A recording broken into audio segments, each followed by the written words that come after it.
Y nada, simplemente empezar, os voy a empezar contando una pequeña anécdota de cuando yo era adolescente, que me acuerdo un día que estaba con mis amigas por la tarde y tal, y evidentemente tienes que estar a las 9 en casa, a las 9 nunca, a las 9, a las 9 y media, a las 10, tú vas estirando ahí hasta lo que te dejen. Entonces me llegué a casa como una bata, le dije, no, perdona, es que hemos perdido el metro, tal, vale, ahí se quedó. Total, que luego poco después me llamó una amiga y teléfono fijo, tiempo atrás, y me dice, ¿qué tal se va a pasar? Nada, bien, le he dicho a mi madre que llego a las 9 porque he perdido el metro. Y yo, muy idiotas que se lo ha creído.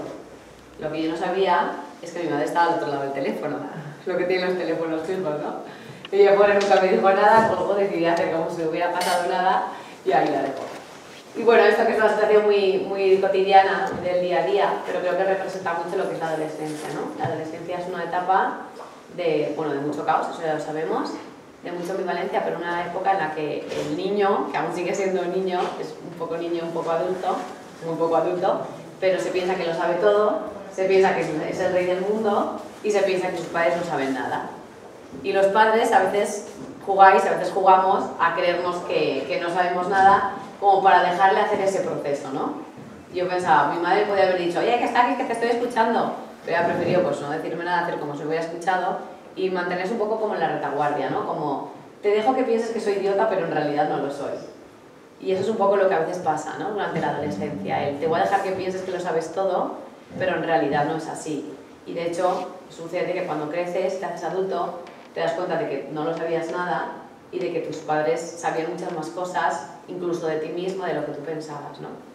Entonces, bueno, la adolescencia, ¿qué es en realidad? Es una etapa de caos, es una etapa de muchísima ambivalencia, y hablo de la ambivalencia porque es una etapa donde en una misma persona confluyen cosas muy contrarias. O sea, hay un deseo de ser libre, pero a la vez no saben cómo hacerlo, aún son tremendamente dependientes. Tienen un anhelo de independencia, pero tienen mucha dependencia. Tienen muchísimas ganas de tomar decisiones, pero a la vez se sienten tremendamente perdidos. Tienen muchas ganas de ser auténticos, pero a la vez viven copiando un poco todo lo que viven alrededor. Tienen muchas ganas de ser ellos los que van tomando las decisiones, pero ni siquiera saben por dónde empezar. Tienen muchas ganas de asumir nuevos retos, tienen muchas ganas de explorar, pero por otra parte pueden tener mucho miedo. Entonces la adolescencia es esto, ¿no? Es caos, es ambivalencia, son contrastes y además esto se junta pues, con toda la explosión hormonal que ya conocemos, que es difícil ser adolescente, es muy difícil convivir con un adolescente, pero ser adolescente también lo es. Es un poco, sobre todo para las mujeres, sobre todo las que podamos tener estos cambios hormonales, cuando esos días del mes en los que realmente te sientes muy inestable y dices, es que no puedo controlarlo, o sea, es como algo muy físico, ¿no? Pues ser adolescente es como tener esos días durante varios años. Es así de difícil. Y para los hombres que quizá no experimentáis demasiado, pero convivís con alguien que a lo mejor sí que le pasa. Pues ser adolescente es lo mismo, es convivir con una pequeña persona interior que se le va la pinza totalmente, pero que no sabe bien cómo controlarla. Es así de duro, ¿no? Entonces esto es duro para todos, es duro para vosotras, también es duro para ellos. Sea como sea, es una etapa normal, es una etapa necesaria. Es una etapa de transición, donde el niño pasa de la niñez a la juventud.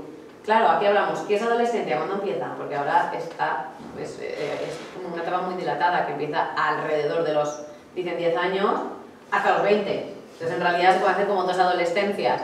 La adolescencia más cerca a la niñez y la adolescencia más tardía. Ya todos conocemos incluso adolescentes de 30 años y más, pero bueno, por establecer más o menos unos límites, entre los 10 y los 20, podemos decir que más o menos ahí nos movemos, ¿no?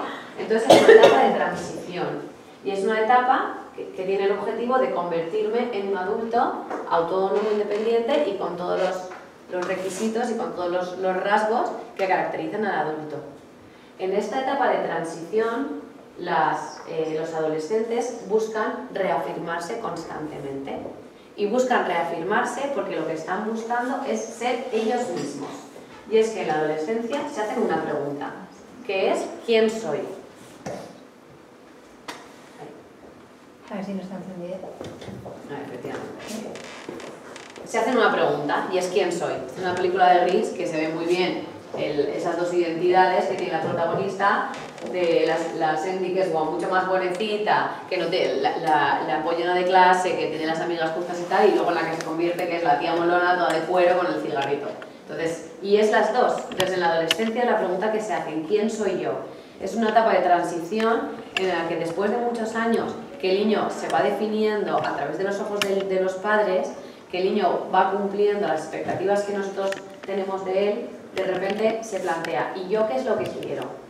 ¿Y yo quién soy? ¿Y yo qué pienso? A mí se me ha transmitido esto, a mí me han dicho que tengo que estudiar, a mí me han dicho que Dios existe, a mí me han dicho que tengo que ser bueno, a mí me han dicho que tengo que tratar bien a mis hermanos, a mí me han dicho que tengo mala leche, pero yo realmente ¿qué pienso? ¿En qué creo? ¿Qué es lo que soy? Entonces la pregunta que van transitando a lo largo de estos años siempre es la misma. ¿Quién soy? ¿Quién quiero ser? ¿Hacia dónde voy realmente? Y en ese quién soy se lo preguntan porque lo que desean es sentirse auténticos, sentirse que son ellos mismos. Mientras hacen esa pregunta, como decía antes, necesitan reafirmarse. ¿Y qué es reafirmarse? Reafirmarse es hacer cualquier cosa que les haga sentir que ellos son los dueños de su propia vida. Te puedes reafirmar poniéndote un pendiente, que te reafirmas montando un pollo en casa, que te reafirmas tomando, por ejemplo, eligiendo una optativa, pues tienes que elegir entre ciencias o letras, pues eligiendo algo que a lo mejor tus padres te han dicho que sea precisamente lo que no elijas. Te puedes reafirmar de muchísimas maneras, o incluso llegando una hora más tarde a casa. Pero es cualquier conducta que tenga como objetivo el decir, oye, soy yo el que decido, soy yo la que decido y esta vida es mía. Esa es la reafirmación. Por eso es en esta etapa donde a veces empiezan a jugar con el tema de con la ropa, con la imagen, con el pelo, que puede ser más o menos importante, pero es un reflejo de ese deseo que tienen ellos de ser auténticos. Que es muy curioso, porque te reafirmas con un deseo de ser auténtico, pero en realidad, casualmente, te acabas vistiendo igual que tus amigas. Entonces, la reafirmación está donde yo te diga. Pero ellos sienten que pasar de la camiseta del osito a la camiseta como mucho más agresiva, pues es una reafirmación, ¿no? Y es necesario que lo hagan. Está bien que les dejemos reafirmarse, está bien que dentro de unos límites les permitamos expresar ese deseo que tienen de ser ellos mismos. En esa reafirmación, los niños y las niñas adolescentes buscan dos cosas y necesitan dos cosas. Uno, autonomía. Y dos, capacidad de diferenciación. La autonomía, que es que ellos se encarguen de lo que les compete a ellos. O sea, que les dejen un espacio para actuar, para decidir, para ser ellos los que se encargan. ¿Por qué es importante la autonomía? La autonomía es importante a lo largo de todo el desarrollo, porque es una fuente de seguridad. Porque la autonomía es lo que te lleva a pensar, soy capaz. Como yo no hago las cosas, yo no hago las cosas, por tanto yo soy capaz. Es una fuente de autoestima. Pero ahora que más que nunca necesitan autonomía para poder transitar esta etapa del quién soy yo, para poder sentirse auténticos, para poder sentirse capaces y convertirse en unos adultos que hacen las cosas solos. Entonces necesitan un alto grado de autonomía. Ahí es cuando tenemos que parar y tenemos que pensar ¿en qué le damos más autonomía? Porque lo que no puede ser es que tengan el mismo nivel de autonomía a los 11 que a los 14. Lo habitual, o sea, lo normal, lo lógico, es que a medida que vayan pasando los años, ellos más se gestionen ciertas cosas. Tanto lo bueno como lo malo, o sea, como lo malo, que tengan más privilegios, pero que a la vez también tengan más responsabilidades, porque en general esto es autonomía. El que ellos se sientan autónomos hace que ganen en confianza, porque sienten que estamos confiando en ellos, y además la autonomía les lleva a creerse eso de soy competente, soy capaz. Y eso es algo que necesitamos en la vida adulta. Muchas veces los adultos vivimos crisis personales, crisis en el trabajo, o crisis a nivel personal, en las relaciones personales, porque en muchas ocasiones no nos sentimos capaces.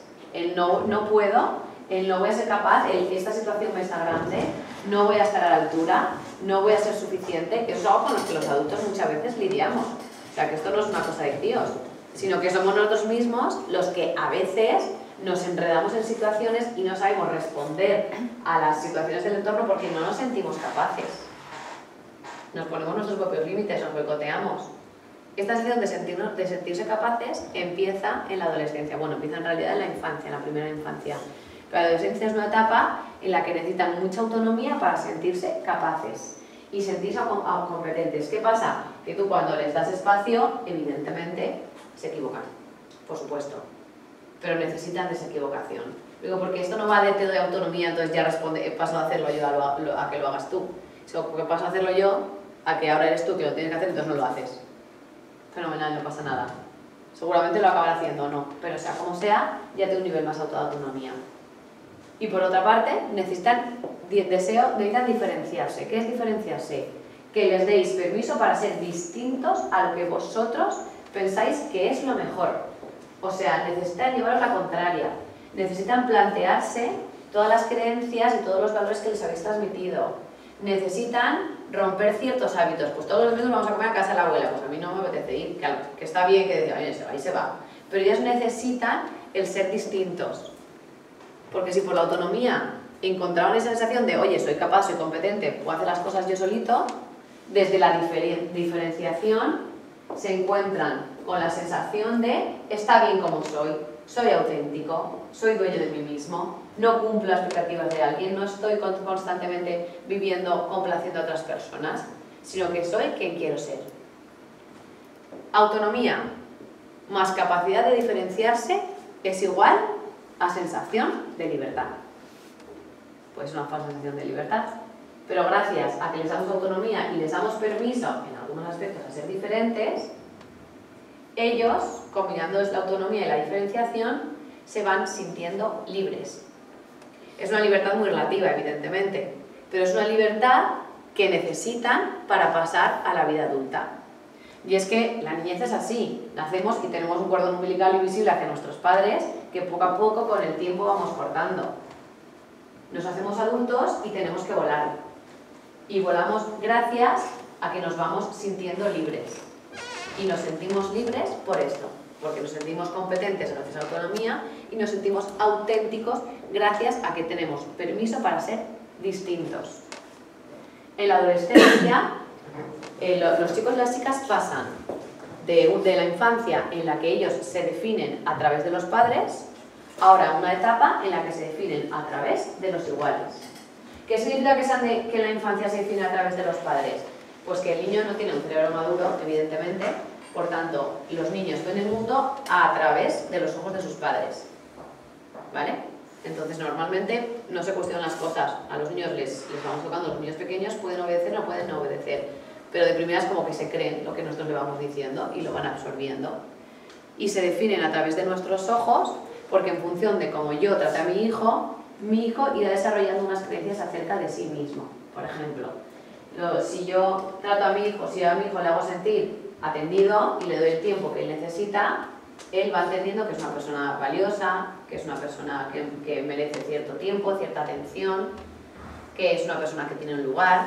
Si yo a mi hijo le hago sentir incluido en la familia, no le excluyo, sino que realmente le tengo en cuenta, él se puede definir como, al menos en su familia, una persona que tiene un lugar, que es importante, que tiene voz.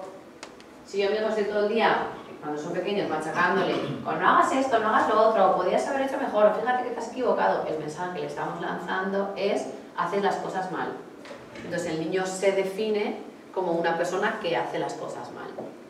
Entonces esto, en la primera y la segunda infancia, es lo que sucede, que el niño se va definiendo a través de lo que yo le voy transmitiendo.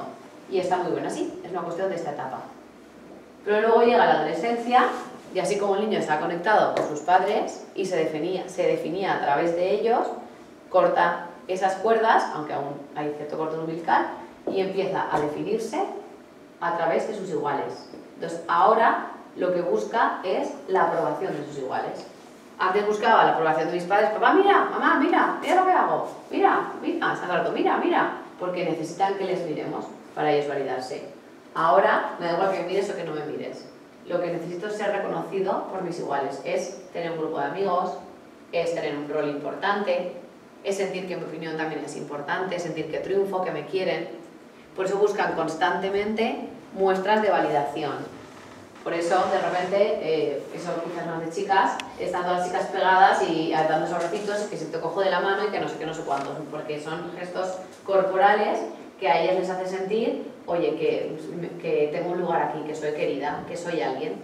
Entonces están constantemente buscando esta aprobación y esta validación de sus iguales. Claro, al perder a los padres de vista, ellos se quedan, entre comillas, sin unos referentes, que en realidad no, porque los padres siguen teniendo mucho peso. pero no de la misma manera. Se quedan sin un referente, entonces buscan otros. Entonces los amigos se convierten no en referentes, pero sí en validadores, pero ellos necesitan referentes, ya que a sus padres han desterrado un poco. Y ojo, cuidado por aquí, tienen mucho que ver las figuras de adultos que tengan a su alrededor. Esto habla de profesores, de primos, de primas o de tías, abuelos, fenomenal, que son como pequeños, se pueden poner pequeños ídolos a su alrededor, pero esto también tiene mucho que ver con las redes sociales. Tiene mucho que ver con personajes públicos, porque son etapas en las que de repente idolatro un grupo de música, bueno, es que ahora eso ya no está tan de moda, o un influencer concreto, porque se convierte en un ídolo. Si yo ya no estoy tanto mirando a mis padres para ver cómo crecer, ahora tengo que mirar a otras personas, porque mis iguales a mí me hacen sentirme valorado, pero yo no dejo de necesitar referentes. Ahí es cuando entra la importancia de que haya una serie de límites y normas en la exclusión a todo el tema de las redes, etcétera, etcétera. Porque ellos, a través de las redes sociales, muchas veces encuentran referentes que son irreales, o referentes que no les hacen ningún bien, o referentes que realmente les llevan a idolatrar vidas que no tienen ningún sentido o que están totalmente fuera del alcance, ¿no? A lo largo de nuestro desarrollo tenemos 3 miedos principales dependiendo de la etapa en la que nos encontremos.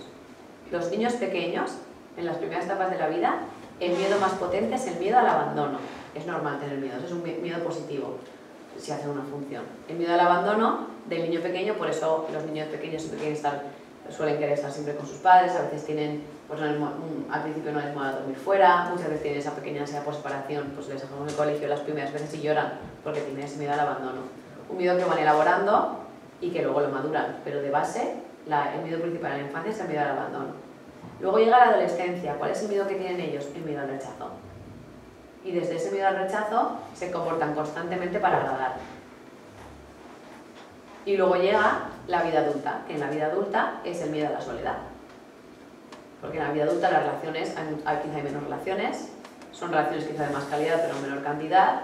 También estamos entre comillas más cerca de la muerte, o al menos en el ecuador de la vida, y nos plantean muchas más cosas. Entonces, normalmente, el miedo más profundo que tiene el adulto es ese miedo a la soledad, o incluso a tener relaciones donde yo me siento solo, relaciones que no me terminan de llenar, de satisfacer. Vuestros hijos adolescentes se encuentran en esa etapa de miedo al rechazo. Y desde ese miedo al rechazo son capaces de hacer cualquier cosa con tal de sentirse aceptados.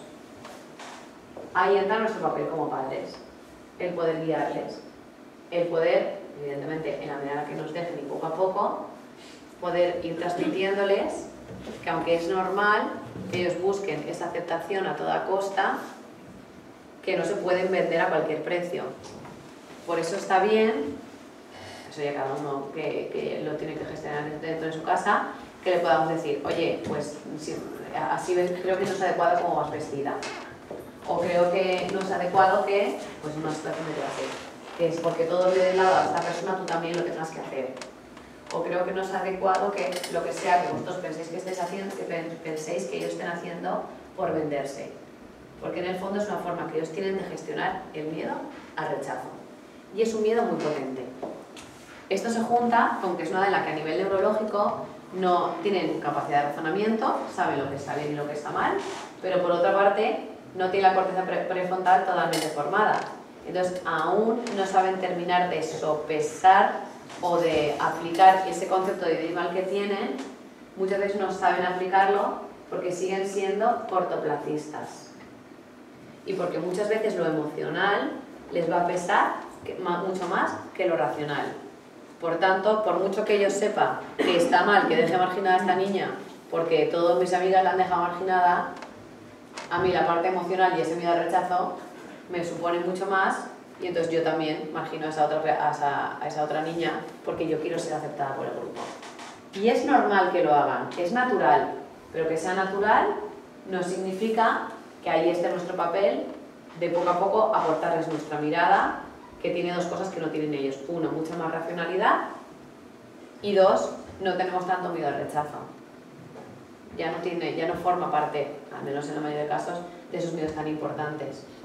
Entonces nosotros les podemos guiar en ese funcionar en el día a día, dándole lugar al miedo al rechazo, porque la autenticidad es mucho más importante, o el valor de fondo es mucho más importante.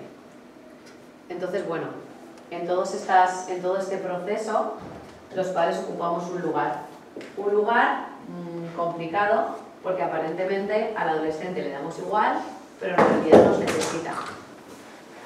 Un papel en el que parece que los adolescentes hacen oídos sordos de lo que les estamos diciendo, pero en verdad todo lo que les digáis, no dudéis que de verdad que se lo guardan y se lo quedan.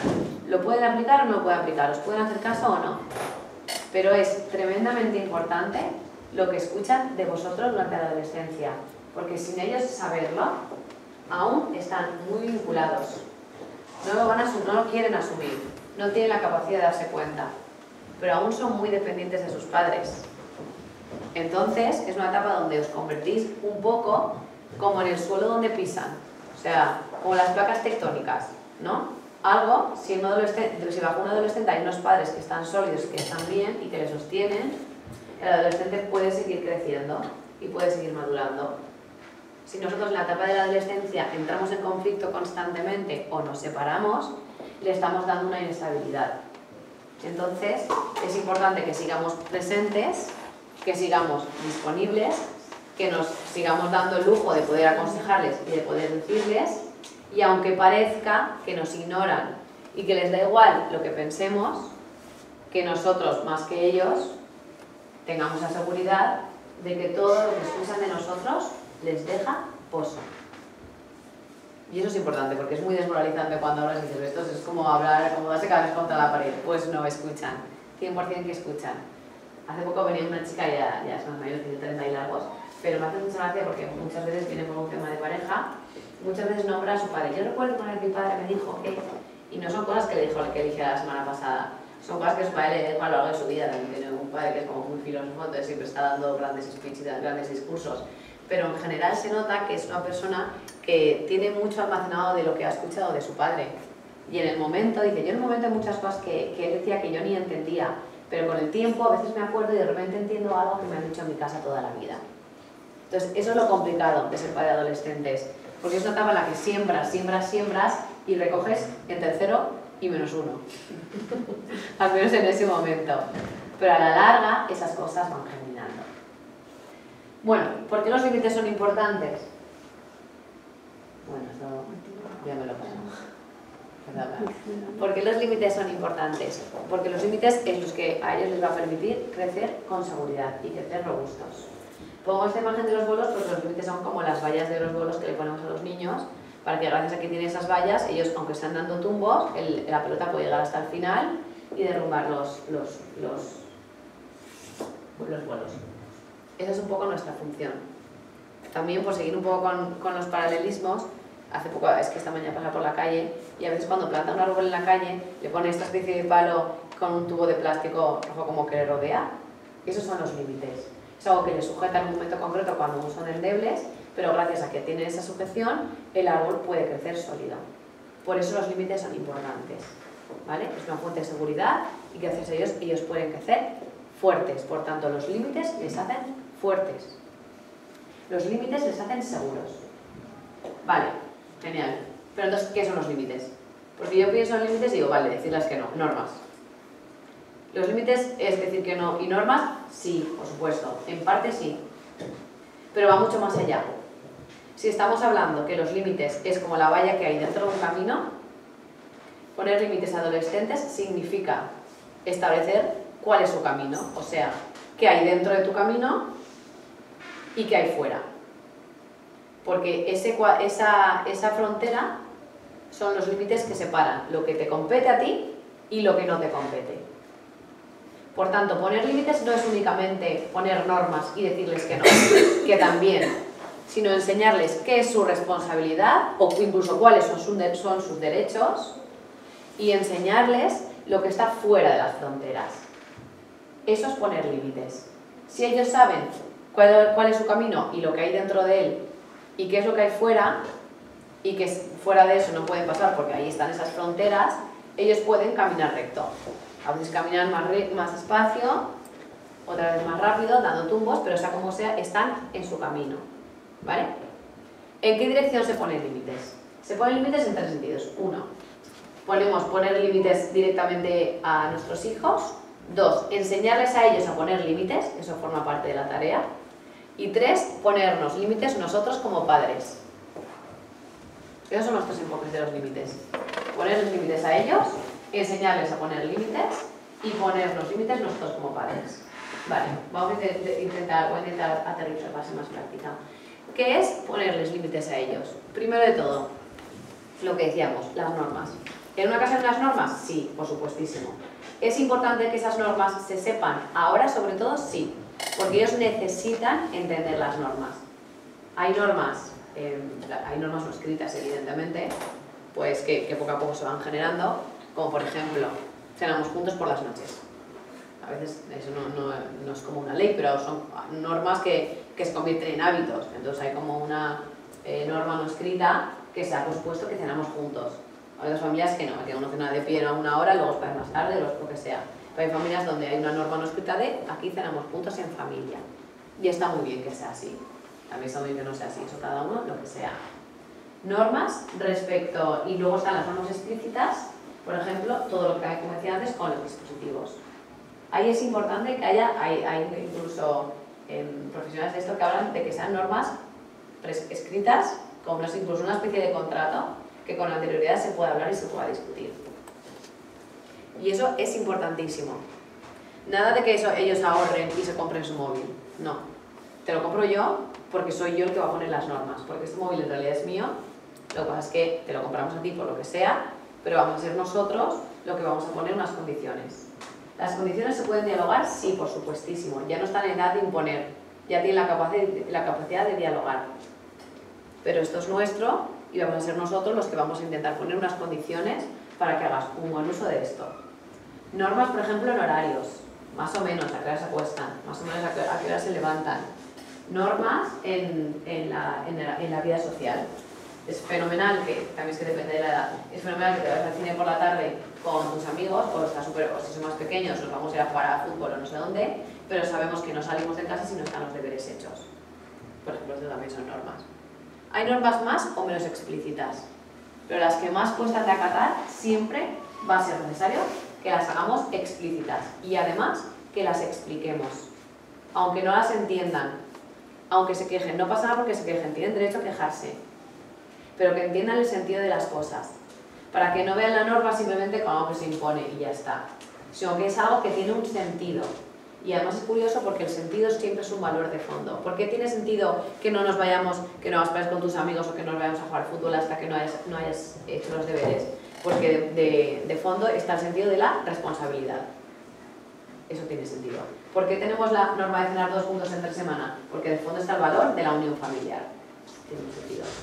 ¿Por qué aquí hay una norma de que aquí no en esta casa no nos insultamos? Nunca. Eso es una norma importante, porque de fondo está el sentido del respeto. Todas las normas tienen un sentido, entonces es importante que se lo expliquemos bajo ese sentido último. O sea, yo no te voy a presentar una norma haciendo el foco en el que yo mando. Eso es lo menos importante que yo mando. Lo importante es que esta norma existe porque tiene un valor que yo te quiero transmitir a ti. Y ellos ya tienen edad, aunque no les guste lo que les estáis diciendo, para entender cuál es ese valor de fondo. Si cuando les explicamos las cosas resaltamos el valor de fondo, con el tiempo lo podrán ir adquiriendo. Y no les presentamos todo este conjunto de límites y de normas como algo absurdo y rígido, sino que realmente tiene una profundidad. ¿Y quién no compra el respeto, la responsabilidad, la unión familiar? Son cosas que son evidentemente buenas y ellos lo saben. Les puede venir bien o les puede venir mal, pero seguramente comprarán esas normas si entienden cuál es el valor de fondo. Ponerles límites en cuanto a decirles que no. Hay muchas veces, evidentemente, que les vamos a tener que decir que no. Y no pasa nada porque ellos lo intenten. O sea, hay situaciones en las que os van a preguntar cosas en las que saben perfectamente, pues martes a las 11 de la noche me dejas el móvil y tú piensas, ¿por qué me estás preguntando esto? Es evidente que no, ¿no? Es evidentísimo. Es que a mí me da rabia hasta que me lo preguntes. Ellos tienen que intentarlo. O sea, no dejan de estar en una etapa donde necesitan experimentar. Y además, ellas es una forma que tienen de probar cuán sólidas son esas normas que le estamos poniendo. Porque, como hemos dicho, si los límites dan seguridad, si los límites, al menos los importantes, son límites bastante rígidos, en el fondo a ellos les da la seguridad de que hay alguien que está velando por ellos. Entonces, que intenten y que de vez en cuando os pregunten cosas que alucináis en colores de que a estas alturas aún las siguen preguntando, pues fenomenal, que está comprobando, si tú sigues pensando eso, si es una norma rígida y por tanto entiendo que si es rígido es porque es importante esto que hay aquí. Entonces, bueno, pues lo vuelves a explicar con todo el amor del mundo y ya está. Cuando hablamos también de poner los límites, decimos lo que está dentro y lo que está fuera de tu camino, ¿no? Porque esto eran como fronteras que dicen lo que te compete y lo que no te compete. ¿A ellos qué les compete? Les compete, ya os digo que es que como la adolescencia, hemos dicho que va desde los 10 hasta los 20, depende de la madurez del niño.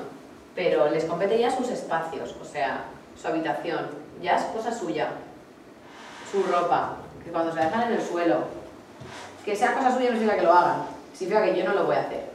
Porque eso es cosa tuya. Entonces yo no te voy a pedir que lo hagas bien. Lo que de momento me voy a pedir a mí es no hacerlo, porque eso es cosa tuya, autonomía. Si lo haces bien o no lo haces bien, eso ya lo iremos viendo. Pero primero es saber qué es tu responsabilidad, tu espacio, tus espacios, tu ropa, tus deberes, tus estudios.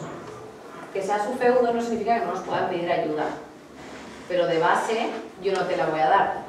Si me la pides, por supuestísimo. Si me pides ayuda para estudiarme este examen, no pasa nada. Yo creo que te hace falta, me siento contigo y te lo explico.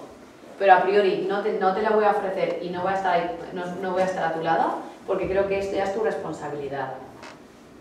Es suya la gestión con sus amigos, lo mismo. Tienen que aprender a gestionarse, a gestionar los conflictos, incluso la relación con los hermanos. Eso es cosa vuestra, tenéis que solucionarlo vosotros. Lo que no quita que si me piden ayuda estaré ahí. También hay situaciones que llegan a un límite que está muy bien intervenir, pero eso no lo tenemos que pensar, si realmente es necesario intervenir en este tema o no. Siempre jugando con eso es cosa tuya, pero simplemente me meto un poco para darte una herramienta y luego volver a salir. Hacerte dudar de algo, yo te pregunto esto, ¿qué piensas del otro? ¿No crees que tu hermano no se merece que le hables así? ¿O que esta situación con este amigo que llevas tanto tiempo enfadado, no crees que lo estés sacando un poco de madre? O sea, yo puedo ayudarle a que se replantee las cosas. Pero en última instancia es él el responsable de eso. ¿Qué más está dentro de sus fronteras? También tiene derechos. Él tiene, como he dicho, derecho a expresarse. Tiene derecho a pensar de forma distinta a nosotros. Tiene derecho a quejarse, tiene derecho a cosas que luego yo lo acaso, pero derecho claro que tienes, por supuestísimo, claro que sí. Tiene derecho a tener ciertas ventajas que no tenía cuando era más pequeño, es decir, tiene derecho a que le tratemos como un poco más adulto que antes. Entonces los límites marcan las responsabilidades que él tiene, pero también los derechos. Y esto también da seguridad. Da seguridad porque el niño ve que se trata con justicia, que el entorno en el que está no es un entorno hostil que le llena de normas, sino que es un entorno, son unos padres que le dicen que no puede hacer o de qué se tiene que responsabilizar, pero también son unos padres que le dan permiso para ciertas cosas. Es estupendo que ellos den su opinión, de verdad que es estupendo porque están forjando. Pensad que cuando vosotros decís algo y ellos os replican, por ejemplo, pues este fin de semana nos vamos a La Vega, justamente que es el cumpleaños de María, no sé cuántos, que está fenomenal que se quejen, está súper bien que no lo asuman como con su visión, porque si no están de acuerdo o les molesta, no se quieren ir a La Vega y a vosotros os lo quieren hacer saber, el día de mañana cuando estén en una situación que alguien les diga algo que no les gusta, ellos también van a pelear por intentar sacar a flote su criterio y por intentar luchar por lo que ellos quieren. Entonces es estupendo que se enfrenten a vosotros, porque significa que están aprendiendo a luchar por lo que quieren.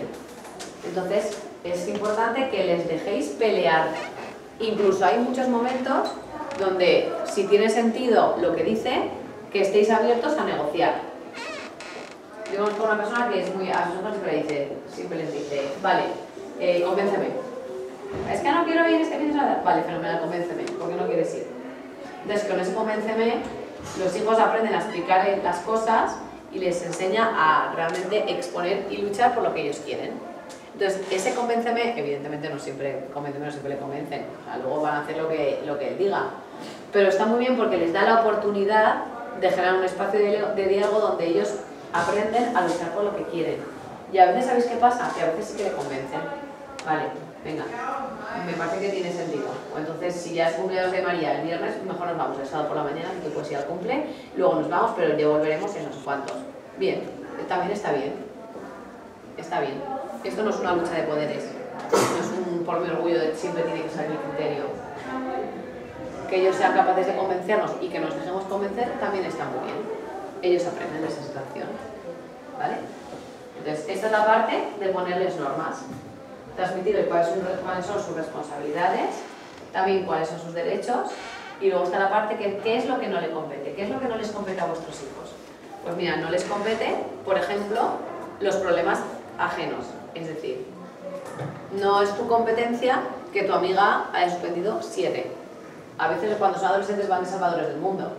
Entonces, yo recuerdo una niña que una amiga suya había suspendido bastantes y se iba todas las tardes a explicarle a su amiga pues lo que sabe que la lección que le tenía que explicar. Está fenomenal que ella es su amiga, pero la que ha suspendido es su amiga, no ella. Entonces tiene que también conocer ese límite y decir, esos son suyos, no tuyos. Entonces tú puedes ayudarla, pero no puedes hacerte cargo. Tiene que ser ella la que aprenda. Entonces, ellos también es importante que aprendan a poner esos límites, es decir, esto no es cosa tuya. Por ejemplo, no es cosa suya las decisiones que toméis vosotros. Lo que hemos dicho, podéis dialogar, les podéis explicar las cosas, pero al final la última palabra la vais a tener vosotros. Y eso no le compete a él. Y así está bien.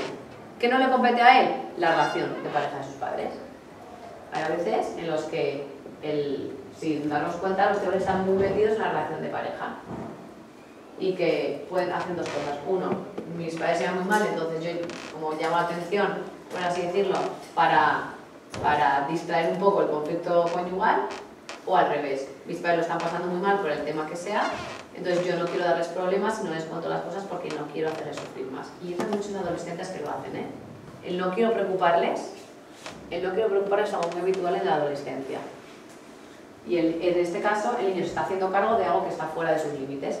Se está haciendo cargo de un sufrimiento de sus padres, cuando como hijo, que la relación como hijo siempre recibes mucho más de lo que das, ese chaval no le toca pensar no quiero preocuparles.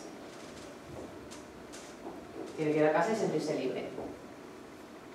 ¿Qué está fuera de sus fronteras? Por ejemplo, lo que hace o deja de hacer su hermano. Eso mucho de mirar, es que el tete no sé cuánto, es que mi hermana ha hecho no sé menos, es que eso no es cosa tuya. Como yo te a tu hermano es cosa nuestra, o como se comporta tu hermano es cosa suya. Están constantemente comparándose, constantemente quejándose, constantemente viendo cómo nosotros les tratamos a ellos. Y es normal, pero eso no le compete. Eso está fuera de sus competencias. Y está bien que así se lo transmitamos. ¿Vale? Entonces, respecto a esta transmisión de límites, teníamos las normas en los temas importantes, el poder decirles que no, el poder hacerles saber cuáles son sus responsabilidades y cuáles son sus derechos, y por otra parte, que sepan que no les compete. En que al final se trata de que lo acepten, que lo asuman y punto. Igual que es las decisiones de los profesores. Si el profesor ha decidido algo, lo aceptas. Te puede gustar más o te puede gustar menos. A mí también me puede gustar más o me puede gustar menos. Pero eso no es tu competencia. Puedes opinar, pero al final tú no vas a tener la última palabra. Y así está bien. Siguiente parte, a enseñarles a ellos a poner límites. Enseñarles a ellos a poner límites tiene que ver con las relaciones personales, lo que decíamos del rechazo. Que no todo es lícito para ser aceptados por el entorno. No todo es lícito. Ellos lo pueden hacer, por supuestísimo. Pero es importante que le transmitamos que en muchas ocasiones se comportarán de una manera para ser complacientes con los de su alrededor a toda costa. O que en muchos momentos son ellos los que tengan que aprender a decir que no. O que sean ellos los que no toleren que alguien les trate de una forma concreta. Esto se ve mucho en la relación entre los padres. Imaginaos que vosotros discutís delante de vuestros hijos. Bueno, os podéis imaginar, sucede. Lo hacemos todo. Cuando los padres discutimos delante de los niños, imaginaos que uno, que también es habitual, pierde un poco los papeles y le habla mal al otro. Pues yo me puedo enfadar y le hablo mal a mi marido, le grito o le hablo con desprecio. Que mi marido me diga, no merece, delante de los niños incluso, creo que no merezco que me hables así, te estás poniendo un poco nerviosa, como que jamás hablamos, es bueno. Y dirás, me has quitado la autoridad delante de los hijos, ¿no? Tú me has faltado el respeto Entonces yo te he puesto un límite y gracias a que el niño ve eso, si alguna vez discute con alguien y le falta el respeto, él ha aprendido que cuando alguien te trata con desprecio, es, oye, yo no merezco que me trates así. Ponen un límite. Entonces esto ya no es tanto de decírselo, que también, sino de que vea qué límites nos ponemos nosotros como pareja. Los niños aprenden mucho de esa relación. Esto como pareja evidentemente hay que hablarlo o intentar hablarlo en privado para que luego ahí no nos pille de imprevisto. Pero que vea cómo cuando nos ponemos límites, cuando se nos va de las manos, es estupendo. A veces pasa incluso en las comunidades familiares o en eventos sociales, que ellos pueden presenciar ciertas situaciones tensas o ciertos conflictos. Que vean cómo nosotros ponemos límites, está muy bien. Siempre con cariño, como a la izquierda, está bien. Entonces con eso lo que les estamos transmitiendo es que no todo es a cualquier precio, que el respeto siempre va por encima de todo, tanto de mí a las otras personas como de las otras personas hacia mí. Y que es importante que ellos cuando se relacionen con otras personas, que si alguien pasa ciertas líneas rojas, que digan, por aquí no. ¿Vale? Y luego en última instancia es ponernos límites nosotros como padres. ¿Y qué es poner límites nosotros como padres? Pues como hemos dicho, si ponernos límites es que el niño tiene un camino donde hay unas fronteras, hay veces donde nosotros no nos podemos o no debemos meternos en ese camino, porque es cosa suya. Y eso es cosa que en muchos momentos estaréis deseando solucionarle el problema a vuestros hijos. O se os irán los demonios porque os saldrá hacerles cosas que en realidad tienen que hacer ellos. Lo que decíamos antes, por ejemplo, de la habitación. Es que abre la habitación y ves semejante leonera y dices, mira, da igual, o sea, yo lo ordeno y ya está. Es que no, yo no puedo tolerar que tenga la habitación así. Esto que parece una tontería es una batalla personal. No es ya que él consiga ordenarla, es yo soy capaz de convivir en una casa donde esta habitación está así. Pues que me parece aclarando que nos sientes, la cierro la puerta y ya se apañará. Pero ese tipo de cosas del día a día son los momentos en los que nos encontramos con unos límites que nos tenemos que poner a nosotros mismos como padres. O por ejemplo, tienen unos amigos que quizá pues a mí no me gustan. Por supuesto sí creo que realmente que son personas nocivas que le hacen daño, se lo puedo decir, por supuestísimo, y se lo debo decir. Pero simplemente a veces van a ser personas que a mí no me encanten, pero que, bueno, quizás no son de mi estilo y yo tengo que respetar que son los amigos que él o que ella ha elegido. No puedo estar opinando constantemente de lo que pienso de su amigo tal, de su amigo cual. Como padre me tengo que poner un límite. Hay muchos momentos donde también tenemos que poner un límite, como decíamos, cuando hay conflictos entre los hermanos. Les podemos intentar ayudar a solucionarlo, pero en otros momentos es mejor que me ponga un límite como padre y diga que lo gestione. Es que me ha dicho que solucionadlo vosotros. Lo que me nace es levantarme y darme una colleja a cada uno, pero me hago un límite como padre, porque tenéis que ser vosotros los que gestionéis esta situación. Entonces los límites son en muchas direcciones. Les ponemos límites a ellos, les enseñamos sus derechos y sus responsabilidades, les enseñamos qué no les compete y que simplemente tienen que aceptar, les enseñamos a que sean ellos los que pongan los límites, y eso lo van a aprender sobre todo porque van a ver que nosotros lo ponemos en nuestro entorno y en nuestras relaciones personales e incluso en nuestro matrimonio. Y por último, como padres, ¿qué tenemos que hacer nosotros para ponernos un límite? Para no meternos en aquello que ya no es nuestra competencia. Y esto cuesta. ¿Cuáles son las amenazas que nos encontramos? Pues las amenazas que nos encontramos a la hora de poner límites y a la hora de gestionar a nuestros hijos adolescentes son sobre todo tres. La primera, pecar de autoritarios.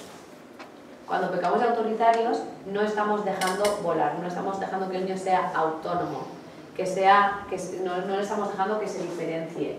Le estamos diciendo, tú tienes que pensar así, tú tienes que actuar así, tú tienes que funcionar así, porque lo digo yo. Ejercemos aún un control sobre los niños.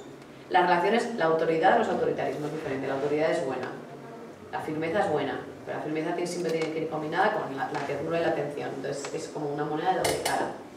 Pero ese autoritarismo rígido, que yo esté encima de ti marcándote constantemente lo que tienes que hacer y metiéndote mucha caña, hace que al final el niño se relacione con su padre desde el miedo. Miedo a que se enfade, miedo a que me riña, miedo al castigo, miedo a... Desde este miedo, el niño entiende las relaciones personales desde el miedo. Por tanto, con este niño puede pasar dos cosas. Que se empezará a relacionar con sus iguales Uno, también desde el miedo, entonces por miedo a que se enfade un amigo, por miedo a que no le guste este comportamiento al otro, por miedo también a ser rechazado, por miedo a que al ridículo, por miedo a quedar mal, se empieza a convertirse en una persona más apocada y más insegura, más sumiso, o todo lo contrario. Si yo he vivido situaciones donde mi figura de autoridad es demasiado autoritaria, yo me puedo empezar a relacionar con mis iguales como un verdugo, como una persona más agresiva, que impone las cosas, que no tiene en cuenta si te estoy haciendo daño o no te estoy haciendo daño. Y ojo, porque a veces esto es un boomerang. Y los muchos niños que han recibido demasiado autoritarismo, demasiada rigidez por parte de sus padres, en cuanto ellos ya no tienen miedo porque son más mayores, porque son más grandes físicamente o porque se sienten más seguros, esa conducta agresiva la devuelven a sus padres. Entonces cuando de repente me enfrento a ti. En el fondo es una respuesta a cómo tú me has tratado en los últimos tiempos. Entonces, ojo con la autoridad. Porque la autoridad bien entendida, que es necesaria la autoridad, siempre va cogida de la mano del cariño, siempre. Entonces, si nuestros hijos nos ven firmes, que nos tienen que ver firmes en muchos momentos, también es importante que nos vean cercanos, que nos vean divertidos, que nos vean estando con ellos conectados, en un ambiente mucho más fresco, mucho más distendido. El otro riesgo es la sobreprotección, el seguir tratándoles como bebés.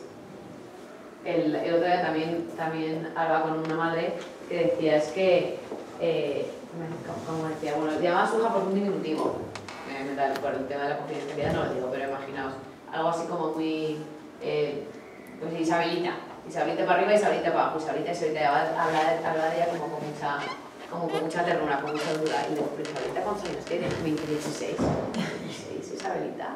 Me está imaginando a Isabelita con un lazo rojo, y ha sido pequeñita. Entonces hablaba de ella con la ternura, que es normal porque soy Isabelita, pero es que Isabelita ya es mayor, Isabelita tiene su vida, Isabelita creo que ya tiene un medio novio y pues ya no es tan pequeña como ella pensaba, ¿no?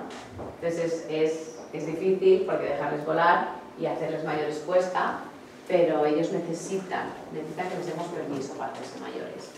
La sobreprotección pasa por, sin darnos cuenta, transmitirle a los niños, como tú no eres capaz, me encargo yo. Ellos no saben decir, ellos no saben leer, yo soy una persona competente, pero es que mi madre tiene muchos miedos, no. Ellos al final, si ven que su madre hace las cosas, pues al final piensan, pues es que yo soy un poco inútil. Entonces la sobreprotección pasa por eso, por encargarnos nosotros de cosas que realmente les competen a ellos. Que se te olvida esto, yo me encargo de solucionártelo. Que, bueno, más mayores, es una chica que a sus 30 años a su madre le cogía las citas médicas. Y digo, ¿pero voy a cogerlas tú? Y una vez lo cogí y dice, sí, he sido capaz. Y digo, bueno, solo tienes que llamar por teléfono. Pero toda la vida se lo había hecho su madre y entonces ella no concebía, incluso ya estaba independizada, pero mamá, ¿cómo me cita para el dermatólogo? Esto es algo puntual, ¿eh? Pero no había dado ese paso.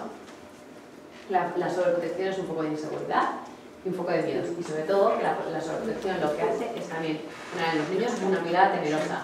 Si somos del cuidado, a salir unos cuantos, cuidado no hables con nadie, unos cuantos, cuidado no voy a ser que esta persona es menos, cuidado que a esas horas pasan no sé cuántos, cuidado porque cuando hay un baño público, si no te limpias bien la taza, puedes coger un virus de no sé cuántos. El cuidado en ellos genera una alerta, porque lo que le estamos transmitiendo es el mundo es un lugar hostil lleno de peligros.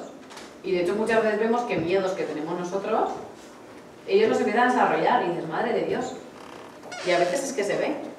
De hecho los miedos son aprendidos.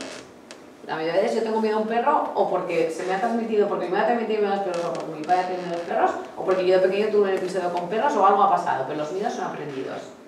Por tanto, pensad en los miedos que tienen vuestros hijos, porque son miedos que son aprendidos. No significa que sea vuestra culpa, a lo mejor son por experiencias.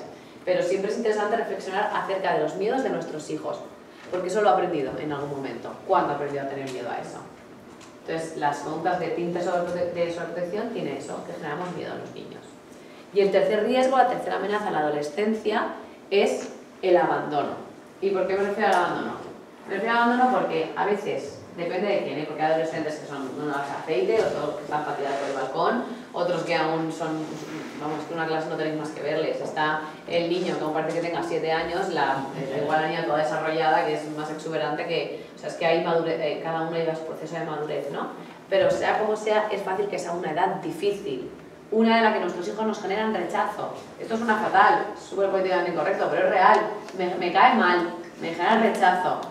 Y no pasa nada, les queréis con todo vuestro corazón, pero están insoportables y tú decís, es que me caes fatal, o sea, me caes realmente mal en esa etapa de tu vida, porque todo te viene mal, porque me rechazas, porque todo lo que digo yo lo rechazas, porque estás insoportable, porque siempre te dejas por lo que sea. Y es normal que os caigan mal, es normal que os generen rechazo. Es más, estas son cosas un poco más profundas, pero a veces nos generan rechazo porque vemos en ellos cosas nuestras que no nos gustan, o cosas nuestras que no queremos ver, y de repente me cae fatal porque es súper cabezón, pero es que resulta que yo soy igual. Pues vamos a reflexionar acerca de ello, ¿no? Entonces es normal que nos caigan mal, es normal que nos generen rechazo. Eso no es el problema. ¿Cuál es el problema? Que ese rechazo se note. Ese es el problema.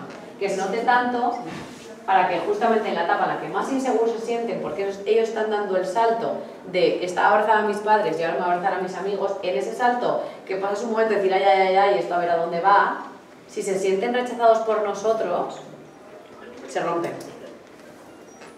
Entonces necesitan, hay la típica frase así un poco de azucarillo, ¿no? Pero es muy de la adolescencia.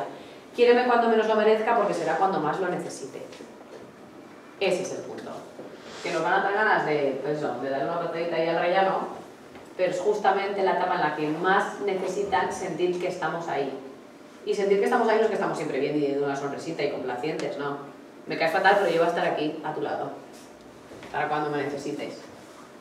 Entonces el otro riesgo es el abandonarles, el dejarles un poco de lado, el rechazarles. Es decir, no mereces que con todo lo que yo he hecho por ti tú ahora me lo pagas así. Es normal. Cuando sean adultos, cuando se hagan mayores, llega un momento en el que se te cae la venda y te das cuenta de todo lo que tus padres han hecho por ti. Pero claro, la cosa es si nosotros somos capaces de esperar a que llegue ese momento de algún día volver a sentirnos valorados. Y es que estas al final son los hitos evolutivos. Nos adoran en la infancia porque somos lo más, nos rechazan en la adolescencia porque somos lo peor y luego en la vida adulta dices, ay, mi madre, ¿cuánto sabía? Pues ya han vuelto, pues ya volverán. Pero es difícil esperar. Como padres, ¿cuál es nuestra función? Seguir estando ahí, seguir apoyándoles, aconsejándoles cuando nos lo pidan y cuando no a veces también, pero simplemente estando ahí. Como padres necesitamos darles espacio, a veces tratarles como adultitos, aunque no lo sean, para que se lo vayan creyendo y para que vayan desarrollando habilidades. Como padres necesitamos generar espacios de diálogo, de verdad, que ellos aprendan a expresar, que aprendan a luchar por lo que quieren. Luego yo voy a hacer lo que me dé la gana, pero aprenda a lucha por lo que quieres. Si no te parece bien lo que te he dicho, dímelo, convénceme. Y como padres, patrocinarles una experiencia, que esto tiene mucho que ver con el desarrollo afectivo de su personalidad, que es la experiencia de que en el momento de mi vida en el que más insoportable he estado, en mi familia no me han abandonado, siempre han estado ahí. Entonces eso te permite pasar la vida adulta entendiendo ese valor de la familia, porque en la familia no nos queremos por ser como somos, sino por ser quienes somos. Porque si nos quisiéramos por ser como somos, la familia duraría, no sé, 4 telediarios. Entonces yo te quiero porque eres mi hijo, no porque seas encantador. Y cuando tienes experiencia de a mí me han querido cuando he sido fácil y cuando he sido difícil, puedes crecer con un corazón ordenado y puedes crecer con la creencia de que yo tengo una valía y tengo una dignidad que en mi familia me han sabido transmitir. Y esto es necesario para convertirme en un adulto fuerte, en un adulto seguro y en un adulto que realmente se siente capaz de hacer cosas grandes en su vida. Así que bueno, os animo en todo esto, porque es algo difícil. Os animo también a que reflexionéis acerca de vuestra adolescencia, que muchas veces no será la misma que la de vuestros hijos, pero os ayudará seguramente a conectar y a entender muchas cosas. Que penséis acerca de vuestra adolescencia, de las adolescencias que habéis tenido cerca, la de vuestros hermanos, la de vuestros amigos, y que luego veáis esas personas cómo son de adultos, porque hay adolescencia de una forma, pero luego de ahí salen, es como una crisálida que sale un adulto, ¿no? Entonces que veáis que son etapas transitorias, que no olvidéis que vuestros hijos, aunque ellos ni siquiera sean conscientes, os escuchan y os necesitan, que necesitan que estéis ahí, como si fuerais fuego que les da calor, que no os van a mirar, muchas veces no me hacen caso, pero necesitan ese calor por su parte, y que puedan convertirse en adultos que digan, mis padres siempre han estado ahí, cuando ha sido fácil y cuando ha sido difícil. Y esa experiencia de amor gratuito solo se tiene en la familia. Así que, por aquí, suficiente. Muchas gracias.